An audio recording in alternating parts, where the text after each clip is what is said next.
Compositor, cantante, poeta, se hace difícil encontrar las palabras justas que puedan abarcar todo lo que es y todo lo que significa Alberto Cortés para la música.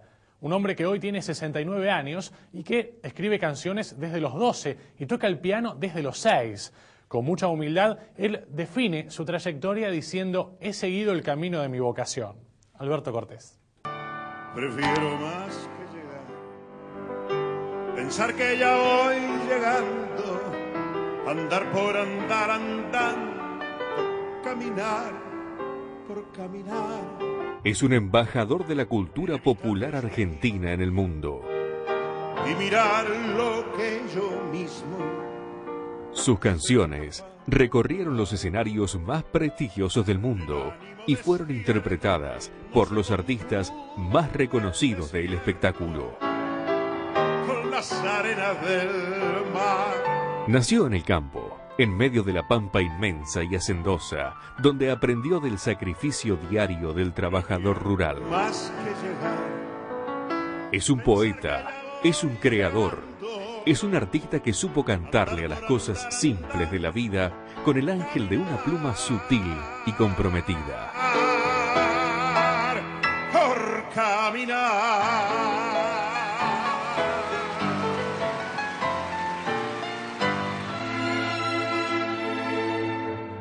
Alberto Cortés, un grande de la vida que es sinónimo de talento y orgullo de nuestra cultura.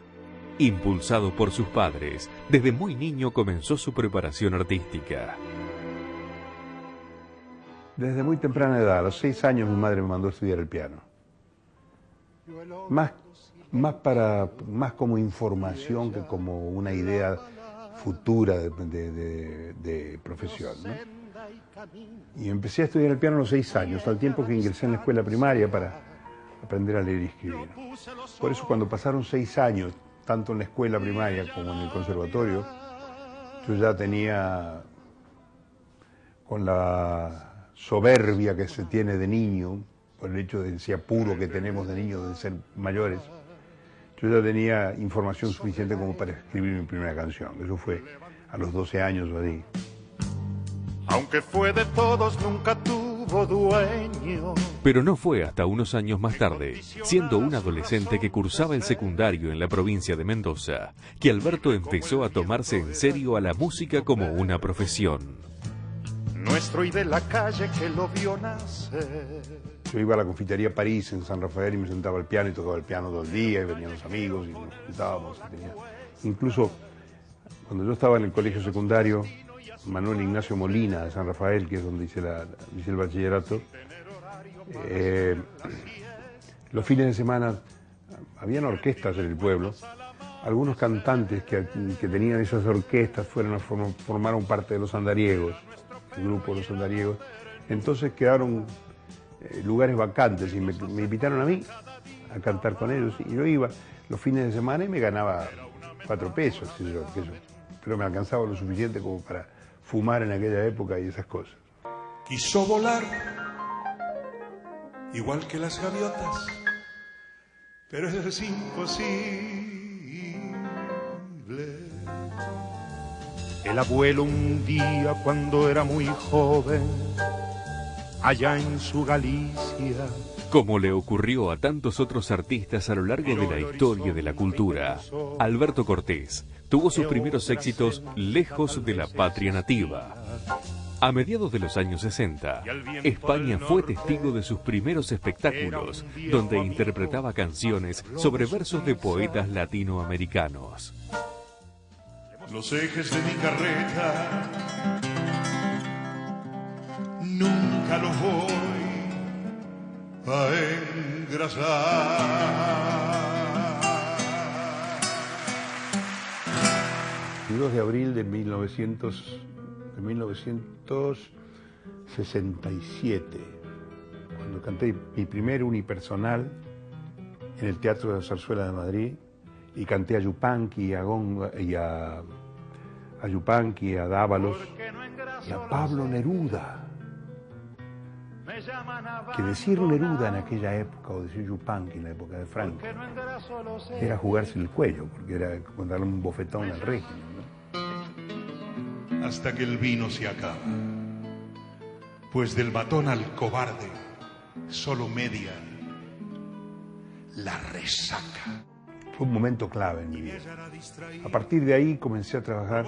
Yo ya dominaba el francés y en consecuencia me había entendido y conocía en profundidad la obra de Brel, lo cual me llevó a suponer de que yo algún día podría llegar a escribir, no tan bien como Brel, pero por lo menos trabajar en una canción de autor que tuviese sentido, que cada texto de esas canciones tuviese un fondo, una cosa definida emocionalmente. Por construir castillos se velar a pleno sol con nubes de algodón. De la mano de sus canciones y sus versos, Alberto Cortés se convirtió en un ciudadano del mundo. Usando la razón. Pues conocimiento, aprendí francés, aprendí inglés, cosa que no hice cuando iba al colegio secundario. Y lo aprendí bien. Aprendí para poder grabar canciones en francés, tengo grabaciones hechas en francés, en alemán y en inglés. Aproveché todo eso. Aproveché que todos los países... Hay una anécdota que creo que la habrás leído a lo mejor en mi biografía o algo así. Fuimos a Hollywood y invité a la que era mi amiga hasta entonces y después se convirtió en mi esposa, a que viniera con nosotros. Y mi manager a su mujer. Entonces fuimos a General Artists Corporation, que así se llamaba la agencia que llevaban además grandes artistas del cine, Gregory Peck, no sé cuántos más. Había un tipo que cuando me vio, en aquel tiempo yo era muy guapo, muy alto, era de muy buen ver, digamos.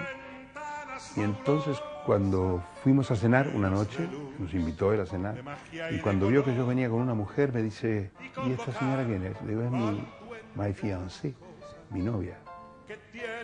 Y ahí se acabó la carrera y el Latin Lover de Hollywood. Porque el señor era homosexual y lo único que quería tener algún tipo de relación conmigo. Hasta el día de hoy solo fui lo que soy, aprendiz de Quijote. He podido luchar y hasta a veces ganar sin perder el bigote. Alberto era un triunfador en Europa, pero seguía siendo un desconocido para el público local. Fue gracias a una publicidad de vinos que se hizo conocido en la Argentina. Así, pudo regresar a nuestro país para saldar esa vieja asignatura pendiente. Si a partir de mañana decidiera vivir. Otro momento fundamental fue mi regreso ya al país a cantar. Ya se programó un recital en el Teatro Coliseo precisamente. Y aquella noche fue una noche... Fue de la noche más brillante de mi vida. Cuando yo salí al escenario de aquel teatro que estaba reventado de gente, la gente se puso entera de pie, como diciéndome, perdónanos por no haberte conocido antes. Muchos años han pasado y por fin he regresado a mi terruño querido. Y en el límite del patio allí me estaba esperando, como se espera a un amigo. Parecía sonreírme como queriendo decirme, mira, estoy lleno de nidos. Ese árbol que plantamos hace 50 y varios años, siendo yo apenas un niño. Aquel que brotó... Pero la historia y la vida de Alberto Cortés es mucho más extensa y más rica que las canciones que canta o los versos que escribe. Al regreso, el artista deja paso al hombre para contarnos momentos sobresalientes de su infancia y la relación con su padre, la persona que marcó a fuego su vida. Tenemos recuerdos, mi árbol y